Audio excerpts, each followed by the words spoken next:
دن منہ دکھانا ہے، سارے اعمال منہ پر مار دیے جائیں گے، دل کے اندر نفاق بھرا ہوا ہو، دل کے اندر اسلامی شعار کا اس کے بارے میں غلط عقیدہ رکھا ہوا ہو، آپ تہجد بھی پڑھو گے، ذکر بھی کرو گے، فرض روزے بھی رکھو گے، قرآن کی تلاوت بھی کرو گے، سب کچھ کرو گے، لیکن اللہ کے ہاں وہ قابل اعتبار، قابل قبول نہیں سمجھا جائے گا۔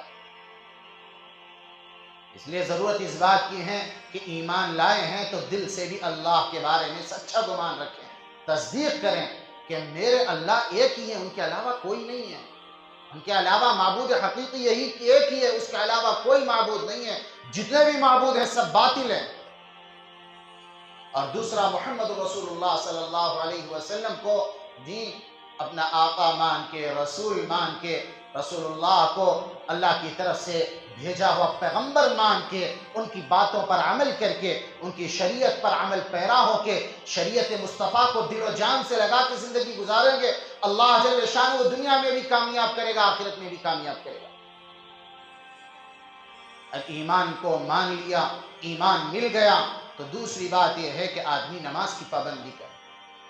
اب رمضان المبارک کی قیمتی اوقات گزر رہے ہو، پھر بھی بندہ نماز کا پابند نہ ہو، مسجد میں آنے کا عادی نہ ہو، اللہ کے سامنے جھکنے کا عادی نہ ہو، کہ اس کا ماتھا اللہ کے سامنے ٹکتا نہ ہو، وہ تہجد کا پابند نہ ہو، نماز کا پابند نہ ہو، وہ چاش کا، اشراق کا، اوابین کا پابند نہ ہو، فرض نمازوں کو دھڑلے سے چھوڑ کے، فجر چھوڑ کے سو جاتا ہو، ظہر چھوڑ کے سو جاتا ہو، عصر چھوڑ کے بازاروں کی نظر کر دیتا ہو، مغرب کھانے پینے میں لگ جاتا ہو، عشاء گدوں کی طرح چھوڑ کے سو جاتا ہو، تو میرے بھائیوں پھر اور کون سا وقت ہوگا کہ اس کو اللہ کے سامنے اپنا عمل دکھلائے؟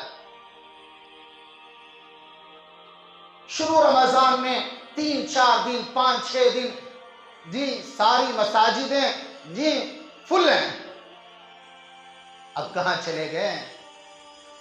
گناہ کر کر کے دل کالا ہو چکا ہے، معصیت میں اپنے آپ کو، اپنی باڈی کو اللہ نے جو نعمتیں دی ہیں، ان ساری نعمتوں کو صرف گناہوں کے اندر ملوث پایا ہے، تو کہاں سے اللہ کی طرف سے نماز پڑھنے کی توفیق ہوگی؟ اللہ کے سامنے ماتھا جھکانے کی کہاں سے توفیق ہوگی؟ ڈرنے کا مقام ہے، قابل توجہ بات ہے کہ اللہ کو راضی کریں، اللہ راضی ہوتا ہے نمازوں سے۔ کوئی بندہ ولی بننا چاہتا ہو، کوئی بندہ اللہ والا بننا چاہتا ہو، کوئی بندہ اللہ کو راضی کرنا چاہتا ہو اور ولایت کے مقام مرتبے تک پہنچنا چاہتا ہو، اللہ کا دوست بننا چاہتا ہو، تو وہ نماز کے بغیر دوست نہیں بنتا۔ جو کہتا ہو کہ ہم دل کی نماز پڑھیں گے، یہ جھوٹا ہے، یہ لعین ہے، یہ کذاب ہے، یہ چور ہے۔ ارے بہت مل جائیں گے آپ کو، گلی کوچوں میں، سڑکوں میں، دکانوں میں، چائے کی ہوٹلوں پر بیٹھ کر نماز کا مذاق اڑانے والے، رسول اللہ صلی اللہ علیہ وسلم کی آنکھوں کی ٹھنڈک جس نماز کو کہا ہے اللہ کے نبی نے، اس کا مذاق اڑانے والے، اسلام کا محتم بالشان عمل جو نماز کہلاتا ہے، اس کا مذاق اڑانے والے، اور دھڑلے سے کہتے ہیں ہم تو دل کی نماز پڑھتے ہیں۔ چور ہے یہ، ایک قولی عبادت ہے، ایک مالی عبادت ہے، ایک فعلی عبادت ہے۔ رسول اللہ صلی اللہ علیہ وسلم نے شب معراج میں اللہ کے سامنے باقاعدہ اللہ کے سامنے تحیہ پیش کیا تھا، التحیات للہ والصلوات والطیبات، کہ اللہ تمام مالی عبادتیں، تمام بدنی عبادتیں، تمام فعلی عبادتیں اللہ تیرے لیے۔ یہ بدنی عبادت کون سی ہے؟ یہ نماز ہے۔ باقاعدہ آ کے جھکنا، کھڑے ہونا، قیام کی حالت، سورتیں پڑھنا، رکوع کی حالت، پھر اسی طرح قوما، پھر سجدہ، پھر التحیات میں بیٹھ کر اللہ کی تسبیح، پاکی بڑائی بیان کرنا، اور نبی علیہ السلام کے اوپر درود بھیجنا، پھر اپنے گناہوں کی معافی، اللہم انی ظلمت نفسی ظلما کثیرا لا یغفر الذنوب الا انت فاغفر لی۔ اے اللہ، میں نے اپنی جان پر بڑا ظلم کیا ہے، آپ بڑے معاف کرنے والے ہیں، میں نے ظلمن کثیرہ، بہت ہی بڑا ظلم کر رکھا ہے گناہ کر کے، اللہ میں نے ٹوٹی پوٹی نماز پڑھی ہے، اس کو قبول فرما کہ میری عبادت مقبول فرما اور میرے گناہوں کو معاف فرما، تب جا کے اللہ راضی ہوتے ہیں۔ دل سے کہنے سے، زبان سے اقرار کرنے سے، دل میں نماز پڑھنے سے کوئی نماز نہیں پڑھتا، یہ جھوٹا ہے۔ نبی علیہ السلام کو مرض الوفات مبتلا ہیں، چلا نہیں جاتا، بیٹھا نہیں جاتا، ٹھیک سے لیٹا نہیں جاتا، کراہنے کی آواز ہے۔ ایسے میں ایک مرتبہ اللہ کے نبی حضرت رسول اللہ صلی اللہ علیہ وسلم نے صحابہ اکرام کو بلایا۔ ایک صحابی حضرت علی رضی اللہ عنہ یا حضرت عباس رضی اللہ عنہ یا دوسرے صحابی فضل ابن عباس رضی اللہ عنہ کو، دونوں کو بلا کے اللہ کے نبی حضرت رسول اللہ صلی اللہ علیہ وسلم نے وضو فرمایا۔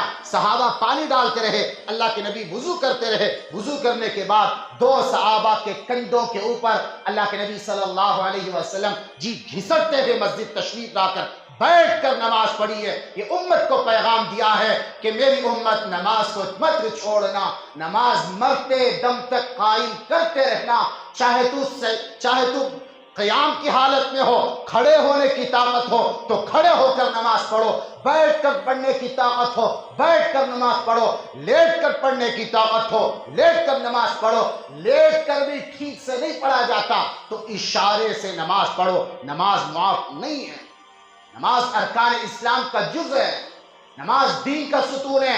الصلاۃ عماد الدین فمن اقامها اقام الدین ومن هدمها هدم الدین۔ نماز دین کا ستون ہے، جس نے نماز کو قائم کیا اس نے دین کو قائم کیا، جس نے نماز کو چھوڑ دیا اس نے دین کے ستون کو گرا دیا۔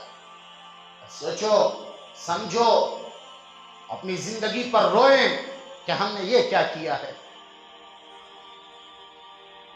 کتنے اوقات، کتنے دن، کتنے رات، کتنی شب و روز ایسی گزر گئی، ہمیں اللہ یاد نہیں آیا، اللہ کے گھر یاد نہیں آیا۔ اللہ کے گھر میں آ کر وہ تہجد کا مزہ، وہ اللہ کے سامنے رونا، گڑ گڑانا، ماتھے کو اللہ کے سامنے رکھ کے گرم گرم آنسو بہانا، ہمیں اللہ کی طرف سے توفیق نہیں ملی۔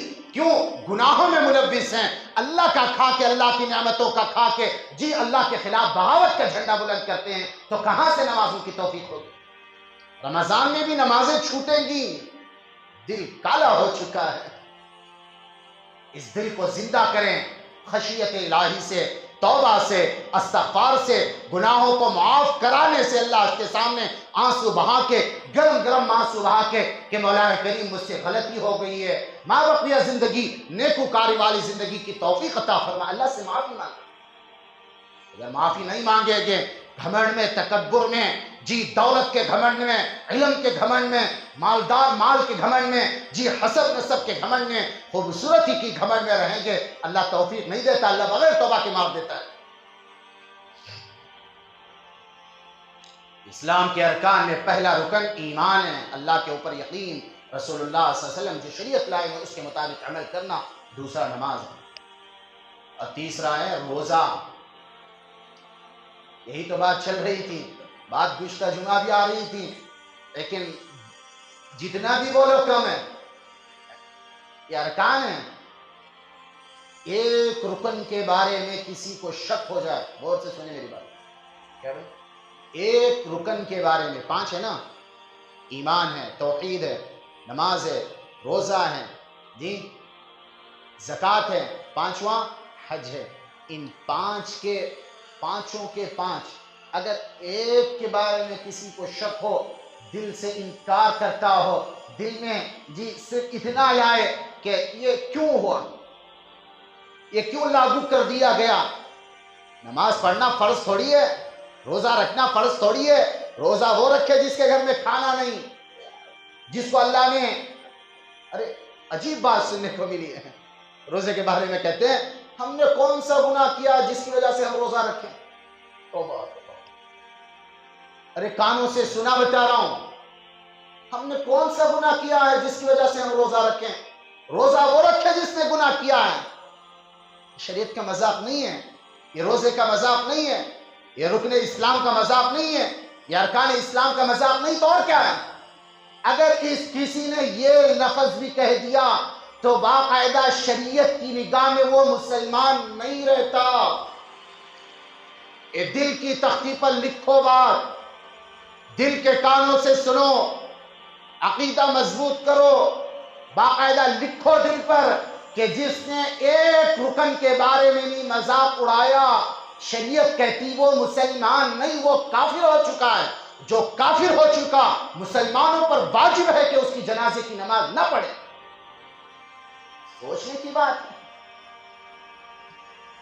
11 مہینے اللہ نے کھلایا ہے، بٹھا کے کھلایا ہے، دے کے کھلایا ہے، لے کے کھلایا ہے۔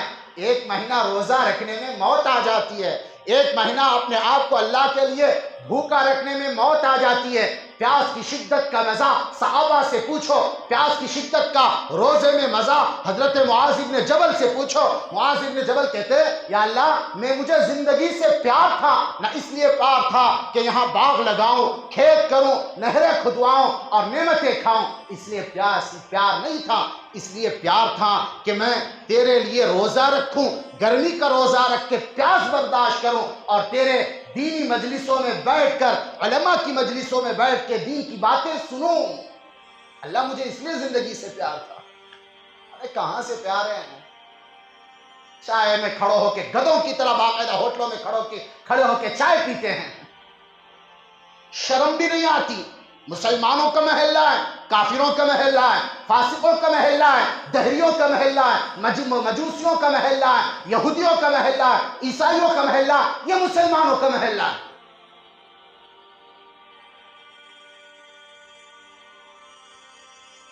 اس دین کو ہم نے برباد کیا ہے جی، اس دین کو برباد کرنے میں مسلمانوں کا ہاتھ ہے۔ غیروں سے گلہ نہیں ہے کہ غیر ایسے ہیں ویسے ہیں۔ ہم ٹھیک ہوتے، ہم رسول اللہ کی شریعت کے پابند ہوتے، ہم نماز کے پابند ہوتے، ذکر کے پابند ہوتے، قرآن کی تلاوت کرتے، اور اسی طرح اللہ کو راضی کرنے کے جذبے اور اللہ کو راضی کرنے کے امنگیں دل میں ہوتی، تو میرے بھائی کسی کافر ماں نے وہ بچہ نہیں جنا جو مسلمان کو آنکھ دکھا سکے۔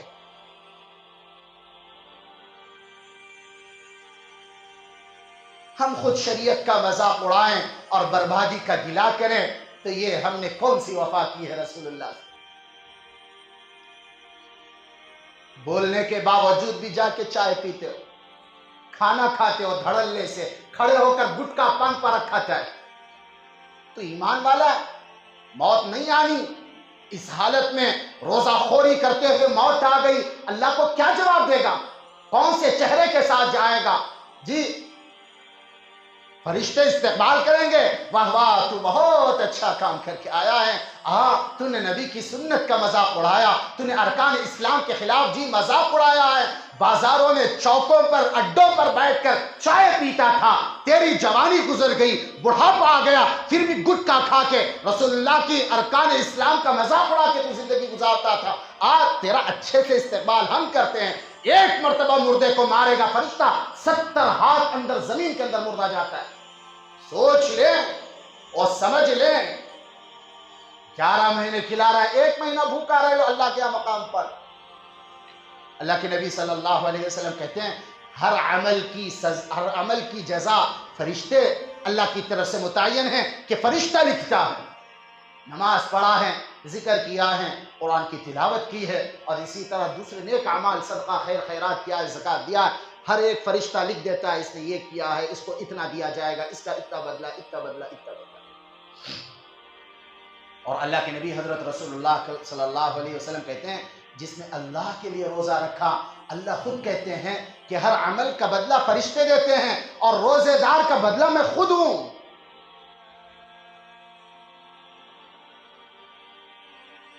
جی جنت کا شوق نہیں ہے، جنت کے مالک کا شوق ہے۔ جب جنت کا مالک ہی ہمارا ہو جائے تو جنت تو ویسے وراثت میں آ جائے گی۔ وَأَنَا أُجْزَى بِهِ، میں خود اس کے بدلے میں آ جاتا ہوں۔ کیوں؟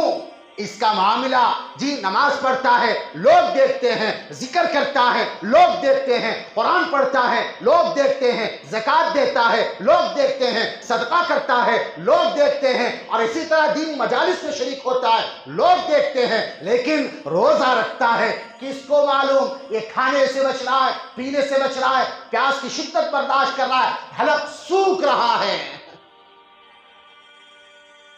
جی منہ میں پانی ڈالتا ہے، کلی کرتا ہے، اس کو اختیار تھا کہ کلی کرتے کرتے 2-4 گھونٹ پی لیتا، 2-3 قطرے حلق میں پہنچا کے حلق کو تر کر لیتا، لیکن ڈرتا ہے کہ میرا اللہ دیکھ رہا ہے، دنیا والے دیکھیں نہ دیکھیں، لیکن میرا مالک، میرا پیدا کرنے والا، مجھے عدم سے وجود بخشنے والا، مجھے خطرے سے انسان بنا کے، نعمتوں کا حقدار بنا کے، حضرت انسان بنا کے، ایمان کی دولت سے مالا مال کر کے اللہ نے بنا کے مجھے دنیا میں بھیجا، وہ مالک دیکھ رہا ہے، بچ جاتا ہے۔ اللہ کہتے ہیں میرے بندے تو اتنا ڈر کے، اتنا خوف کر کے مجھ کو راضی کرنے کے لیے ایک قطرہ حلق کے نیچے نہیں لے جاتا تو ہر عمل کا بدلہ فرشتے لکھتے ہیں اور روزے کا بدلہ میں خود ہوں، میں تیرا خود بن جاتا ہوں۔ یہ کس کے لیے؟ یہ اس کے لیے جو روزہ رکھتا ہو، یہ اس کے لیے نہیں ہے جو چائے کے ہوٹل پر بیٹھ کر گپ شپ مارتا ہو۔ حضرت صاحب رضی اللہ عنہ، جنگ یمامہ لڑی گئی ہے، بڑی خوفناک جنگ ہے، 700 یا 70,000 صحابہ شہید ہوئے، حفاظ و قرہ صحابہ شہید ہوئے اس میں۔ حضرت سالم رضی اللہ عنہ دوسرے نمبر پر جھنڈا دیا گیا، حضرت سالم کو دوسرے نمبر پر جھنڈا دیا گیا، تلوار کی کاٹ پڑی، کافروں نے مارا، نیچے گر گئے، اسلامی جھنڈا دوسرے نے اٹھا لیا۔ اب کہتے ہیں جو زخموں سے چور ہیں ان کو پلانے کے لیے ایک صحابی پانی لے کر جا رہے ہیں، تلاش کرتے کرتے تو دیکھا صحابی رسول حضرت سالم رضی اللہ عنہ پڑے ہوئے ہیں، تو پانی کی بارے میں پوچھا کہ پیاس لگی ہوئی ہے، پانی پلا دو، آخری وقت ہے، سانسیں اکھڑ رہی ہیں۔ اب تب موت کا فرشتہ دستک دینے والا ہے، گلے کا گھنگرو بول رہا ہے، نزا کی حالت لگی ہوئی ہے، آ کے پانی کے بارے میں پوچھا کہ حضرت پانی چاہیے، آخری وقت ہے، گلا جی سوکھا ہوا ہوگا، تھوڑا گلا تر کر کے جائیں۔ میں کہا بغل میں ڈھال پڑی ہوئی تھی، ڈھال جس کو بچاؤ کے لیے استعمال کیا جاتا ہے، ڈھال۔ انہوں نے کہا حضرت سالم نے، میرے بھائی یہ بغل میں میری ڈھال پڑی ہوئی ہے، اس کے اندر پانی ڈال دو، میرا روزہ ہے، اگر میں زندہ رہا تو اس پانی سے افطار کر لوں گا، نہیں تو رسول اللہ کے دسترخوان سے افطار کر لوں گا۔ جنگ میں بھی معرکہ آرائی، جی خون کے فوارے نکل رہے ہوں، صحابہ روزہ نہیں چھوڑتے تھے، اللہ نے فراوانی دی، کھلایا پلایا سب کچھ اللہ نے دیا، پھر بھی روزہ نہیں رکھتا تو چلو بھر پانی میں ڈوب کے مر جا۔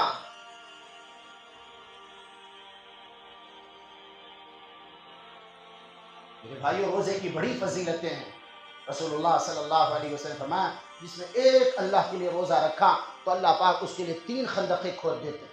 ایک خندق اتنی لمبی ہوتی ہے کہ آسمان و زمین کے درمیان کی جتنی مسافت ہو، کہ زمین سے آسمان تک جانے پر کتنے کلومیٹر، کتنے ہزار 100 کلومیٹر ہوگا، لاکھوں کلومیٹر ہوگا، اتنی لمبی ایک خندق کھود دیتے ہیں۔ اب 3 خندقیں ایک روزے پر مل رہی ہوں، اور جس نے 30 روزے مکمل اللہ کو راضی کرنے کے لیے، اللہ کی رضا حاصل کرنے کے لیے، اللہ کی خوشنودی حاصل کرنے کے لیے، اللہ کی محبت پانے کے لیے رکھا ہو، تو بتاؤ اس کا اور جہنم کا کیا معاملہ ہوگا؟ اب جو روزہ نہیں رکھتا ہو اس کے ساتھ کیا معاملہ ہوگا؟ گزشتہ جمعہ بات آئی تھی، اللہ کے نبی کو معراج کرائی گئی تو دیکھا کہ چند آدمی الٹے لٹکے ہوئے ہیں، پاؤں کے بل لٹکا دیا گیا، نیچے سر کر دیا گیا، ان کی باچھیں کاٹ دی گئی، جبڑے کاٹ دیے گئے، خون کے فوارے نکل رہے ہیں، خون ان کے اندر سے نتھر رہا ہے، نیچے سے آگ بھڑکائی جا رہی ہے۔ حضرت رسول اللہ نے حضرت جبرائیل و میکائیل سے پوچھا بات کیا ہے، انہوں نے کون سا عمل کیا؟ بتایا گیا یا رسول اللہ یہ وہ بندہ ہے جو آپ کی امت میں اس نے جنم لیا تھا، آپ کی امت میں اللہ نے اس کو پیدا کیا تھا، لیکن یہ باقاعدہ دھڑلے سے روزہ خور تھا، ہوٹلوں پر بیٹھ کر چائے پیتا تھا، چسکی لے کے غیبت کرتا تھا، اے مسلمانوں کی آبی روزی کرتا تھا۔ بعض لوگ روزہ بھی رہتے ہیں، یہ نہیں کہ روزہ نہیں رہتے، روزہ رہتے ہیں، حلال مال کھا کے روزہ رہتے ہیں، لیکن حرام مال سے افطار کرتے ہیں۔ چونک گئے حلال روزی اللہ نے جو نعمتیں دی کھائی، اور حرام سے افطار یہ کہ باقاعدہ 4 آدمی بیٹھ گئے اور غیبتیں شروع ہو گئی، یہ ایسا ہے، یہ ویسا ہے، اس نے ایسا کیا، اس نے ویسا کیا، یہ ایسا، یہ ویسا، یہ ڈبل پیسہ۔ تو کیسا؟ تو کیسا؟ یہ حاجی ایسا ہے، یہ تبلیغی ایسا ہے، یہ داعی ایسا ہے، یہ فلانا ایسا، یہ فلانی ایسی ہے۔ ارے تو کیسی، تو کیسا؟ تو اپنے من میں ڈوب کر پا جا سراغ زندگی۔ تو میرا نہیں بنتا نہ بن، اپنا تو بن۔ تو روزہ رکھ کے حرام مال سے افطار کرتا ہے، جس نے غیبت کی اس کا روزہ نہیں ہے۔ اللہ کے نبی حضرت رسول اللہ صلی اللہ علیہ وسلم ایک جنازے کے ساتھ جا رہے تھے، جنازے سے واپس آئے تو ایک صحابی کو کہنے لگے کہ بھائی افطار کرو، اپنے دانتوں میں خلال کرو۔ انہوں نے کہا یا رسول اللہ میں نے آج گوشت کا ٹکڑا چکا نہیں، اور کہا کہ تمہارے فلانے بھائی کا گوشت تمہاری زبان تمہارے دانتوں میں اٹک رہا ہے، تم خلال کرو۔ حلال روزے حلال مال سے تم نے سحری کی اور حرام مال سے تم افطار کر رہے ہو۔ 2 عورتیں اللہ کے نبی کے زمانے میں روزہ رکھی اور روزہ رکھتے ہوئے حلال مال سے سحری کی، اور ایسی حالت میں آئی کہ مرنے کے قریب، روزہ توڑنے کے قریب، مرنے کے قریب۔ صحابہ کرام اللہ کے نبی صلی اللہ علیہ وسلم کے دربار میں بلا کے لے گئے تو اللہ کے نبی صلی اللہ علیہ وسلم نے پیالہ منگوایا، تشت منگوایا، اور دونوں کو کہا اس میں قے کرو۔ کہا یا رسول اللہ ہم قے کیوں کریں؟ تو کرو تو صحیح۔ قے کیا تو تازہ گوشت اور خون نکلا۔ اللہ کے نبی نے کہا تم نے حلال مال سے سحری کی تھی اور حرام مال سے تم نے افطار کی۔ کہ دونوں عورتیں، فلانی عورت اور فلانے مرد کی غیبتیں کر رہی تھی۔ غیبت کرنا ان یأکل لحم اخیہ میتا فکریہتموہ، غیبت کرنا ایسا ہے جیسا اپنے مرے ہوئے بھائی کا گوشت کھانا، اپنے مرے ہوئے بھائی کا گوشت کھانا، تہمت لگانا، یہ ایسا، یہ ویسا، یہ ایسا۔ ارے روزہ کیا لے گر جائے گا؟ روزہ یہی پیغام دیتا ہے 4 آدمی بیٹھ کے غیبتیں کرو۔ تو دوستو بزرگوں، روزے کے اندر غیبت، تہمت اور اسی طرح واہیات باتیں، جھوٹ، فسق و فجور، غیبت، بدگوئی، بد کلامی، اس سے پرہیز کریں گے تو روزہ ہوگا۔ اس کو ملوث کر کے سارا دن بھر روزہ رکھ لو، روزہ ہو جائے گا، لیکن وہ مقام و مرتبہ، وہ اللہ کی طرف سے انوار و برکات کا فیضان وہ نہیں مل سکتا۔ تہمت لگانا اتنا آسان ہے، بڑی سزا ملے گی۔ ایک واقعہ نقل کیا ہے، بات لمبی ہو جائے گی، پھر بھی 2 منٹ کا واقعہ ہے۔ مدینہ کے اندر جنازہ ہو گیا، حضرت امام مالک کا دور ہے، جنازہ ہوا، ایک عورت انتقال کر گئی تو نہلانے والی کو بلایا گیا، کفن دفن کا نظام کیا گیا۔ تو اب یہ غسال عورت آئی اور وہ 4 عورتوں کے ساتھ نہلانے لگی عورت کو، نہلاتے نہلاتے، صابن لگاتے لگاتے ران تک صابن گیا تھا، تو آخر وقت تھا کہ بھائی اب غسل مکمل ہونے والا ہے، تو پھر آخر میں ایک مرتبہ پانی ڈالتے، صابن پوچھا کر رہی ہیں، کرتے کرتے ران تک ہاتھ گیا تھا، تو زبان سے لفظ نکلا، یہ جو عورت مری ہوئی ہے، 4 عورتیں کھڑی ہوئی ہیں، ان سے کہہ رہی ہے کہ عورت جو مری ہوئی ہے اس کا فلانے مرد کے ساتھ ناجائز تعلق ہے۔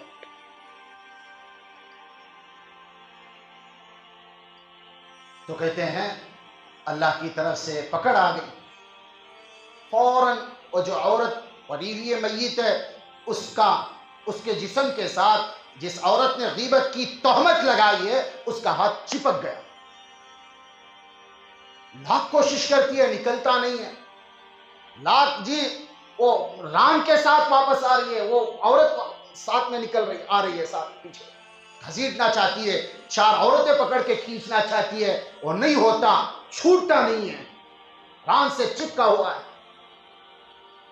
5 منٹ، 10 منٹ، 15 منٹ، آدھا گھنٹہ، پون گھنٹہ، گھنٹہ، 2 گھنٹے، 3 گھنٹے، باہر لوگ انتظار میں قطار لگا کے کھڑے ہوئے ہیں، کیا معاملہ ہے؟ 4 گھنٹے کسی عورت کا، کسی مرد کا غسل دے، کیا معاملہ ہے؟ لوگ چیمے گوئیاں کرنے لگے کہ جی رشتہ دار جانے والے ہیں، وقت ہونے والا ہے، معاملہ کیا ہے، اتنی دیر غصے کرنے میں کیا معاملہ ہو رہا ہے، لیٹ کیوں ہو رہا ہے؟ تو باقاعدہ اندر سے آواز آئی کہ جی اس طرح کا معاملہ ہے کہ نہلانے والی غسال عورت کا ہاتھ میت کے ران سے چپک چکا ہے۔ اور پھر کہتے ہیں اب کیا کریں؟ تو لوگوں نے کہا کہ یہ بہت آسان بات ہے، یہ میت کی تھوڑا سا گوشت کاٹ لیا جائے، اس کے ہاتھ سے جو چپکا ہوا ہے ہلکا سا کاٹ لیا جائے تو چھوٹ جائے گا۔ اب جو میت کے وارثین جو رشتہ دار تھے وہ کہنے لگے ہاں ہم ایسا کرنے نہیں دیں گے، ہماری عورت عیبدار ہو کے قبر کے حوالے ہو ہم برداشت نہیں کر سکتے۔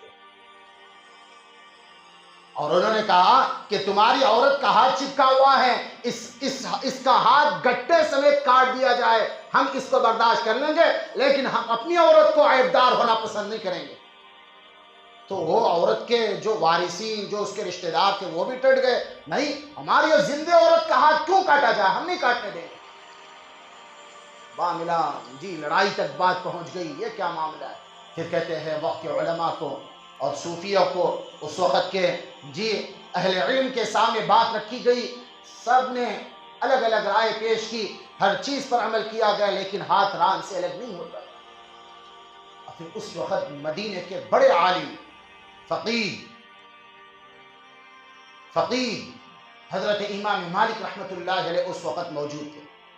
حضرت کے سامنے پیش کیا گیا تو حضرت نے کہا کہ مجھے اس جگہ جہاں غسل دیا جا رہا ہے وہاں لے کر چلو، اس علاقے میں۔ حضرت کو مدینے سے بلوایا گیا، حضرت پردے میں کھڑے ہو کے اس عورت سے مخاطب ہوئے کہ فلانی کیا معاملہ ہے؟ نے کہا حضرت جی ہاتھ چپک چکا ہے، اتنے گھنٹے ہو چکے ہیں ہاتھ الگ نہیں ہوتا۔ کہا تو نے کچھ کہا یا کچھ سوچا، زبان سے کوئی لفظ نکالا؟ کہا حضرت جی بات یہ کہ میں پورا غسل دے چکی تھی، آخر میں تھوڑا سا صابن لگا کے ایک مرتبہ واش کرنے کے لیے ہاتھ بڑھایا، کہتے کہتے میں نے چند لفظ بولے تھے کہ اس عورت کا فلانے مرد کے ساتھ تعلق ہے، ان عورتوں کے سامنے میں نے یہ زبان سے لفظ نکالے۔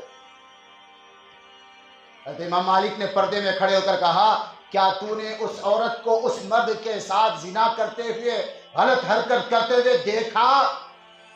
عورت کہا نہیں، پھر تو نے کیسے اس کے اوپر الزام لگایا، تہمت لگائی؟ اس عورت نے کہا کہ میں ایک وقت جا رہی تھی گلی سے تو دیکھا کہ یہ عورت بھی جا رہی ہے، تو فلانا مرد گلی کے اندر کھڑا ہوا ہے، اس عورت کو جاتے آتے وہ مرد اس کو دیکھ کے ہنس رہا تھا، تو میں نے یہ غالب گمان لگایا، وہم و گمان شک پیدا ہوا کہ اس عورت کا اس مرد کے ساتھ ٹانکا بھڑا ہوا ہے اور اس عورت کا اس مرد کے ساتھ ناجائز تعلق ہے، تہمت لگایا۔ تو آپ علیہ السلام کی مسند پر مدینے کی دھرتی پر براجمان ہونے والے، مسند حدیث پر بیٹھ کر درس دینے والے حضرت امام مالک نے فیصلہ کیا تہمت کی سزا 80 کوڑے ہوتی ہے، تو اس عورت کو باقاعدہ 80 کوڑے لگائے جائیں۔